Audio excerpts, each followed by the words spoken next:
நெல்லை துப்பாக்கிச்சூடு சம்பவம் தொடர்பாக காவல்துறை விளக்கமளித்திருக்கிறது. மோதலை தடுக்கச் சென்ற உதவி ஆய்வாளர் முருகனை கொலை செய்ய 2 பேர் முயற்சித்ததாக குற்றச்சாட்டு எழுந்திருக்கிறது. பெண்ணின் வீட்டில் உதவி ஆய்வாளர் அடைக்கலம் புகுந்த போதும் அரிவாளால் தாக்க முற்பட்டனர் என்று காவல்துறை விளக்கமளித்திருக்கிறது. நெல்லை துப்பாக்கிச்சூடு சம்பவம் தொடர்பாக காவல்துறை விளக்கமளித்திருக்கிறது. காவலரை கொலை செய்ய முயன்ற போது தற்காப்புக்காக துப்பாக்கிச்சூடு நடத்தப்பட்டதாக காவல்துறை தெரிவித்திருக்கிறது. மோதலை தடுக்கச் சென்ற உதவி ஆய்வாளர் முருகனை கொலை செய்ய 2 சிறுவர்கள் முயற்சி செய்ததாகவும், பெண்ணின் வீட்டில் உதவி ஆய்வாளர் அடைக்கலம் புகுந்த போதும் அரிவாளால் தாக்க முயற்சி நடத்தப்பட்டதாகவும் காவல்துறை விளக்கமளித்திருக்கிறது.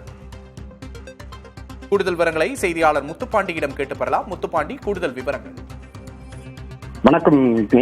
திருநெல்வேலி மாவட்டம் பாப்பாக்குடி காலனி சமத்துபுரம் பகுதியை சேர்ந்த சண்முக சுந்தரம் என்பவருடைய மகன் சக்திகுமார், அவருக்கு வயது 22. தற்போது ரஸ்ஸா என்ற பகுதியில் அவர் குடியிருந்து வருகிறார். பாப்பாக்குடியை சேர்ந்த 2 சிறார்கள் சக்திகுமாரை வர வைத்து அருவாய் வைத்து அவர்களை தாக்கியிருக்கிறாங்க. நேற்று அந்த பகுதியில அந்த இருவரையும் அவர் கட்டி போட்டு தாக்கியிருக்கிறாங்க. இந்நிலை அந்த பகுதி உள்ளவர்கள் பாப்பாக்குடி காவல்துறைக்கு தகவல் தெரிவித்திருக்கிறாங்க. அந்த காவல்துறையினர் அங்க ரோந்து சென்ற காவல்துறை எஸ்ஐ முருகன் மற்றும் பட்டாலியன் பிசி சொல்லக்கூடிய அந்த 3 பேருமே அந்த சம்பவ இடத்துக்கு போயிருக்கிறாங்க. அந்த 3 பேருமே சம்பவ இடத்துக்கு சென்று அந்த ரசா என்ற பகுதிக்கு செல்லும் பொழுது அந்த 2 பேரே அவங்க அருவா தாக்கு அந்த சம்பவம் அங்க போயிருக்கிறாங்க. அவங்க விரட்டிருக்காங்க. அந்த 2 சிறார்களை விரட்டி இருக்காங்க. விரட்டினும் போது பாத்தீங்கன்னா ரஸ்ஸா என்ற பகுதியில ஒரு வீட்டுக்குள்ள போலீஸ் உள்ள போயிட்டாங்க.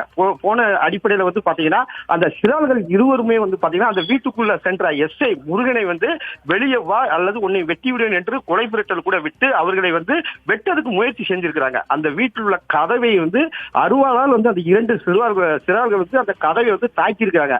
இந்நிலையில் எஸ்ஐ முருகன் கையில் இருந்த துப்பாக்கி எடுத்து சுட்டிருக்காங்க. அதுல ஒரு சிறாருக்கு சுட்டதாக போலீஸ் தரப்பில் தகவல் தெரிவிக்கப்பட்டு அந்த ஒரு சிறால் திருநெல்வேலி அரசு மருத்துவமனையில் தற்போது சிகிச்சை பெற்று வருகிறார்கள்.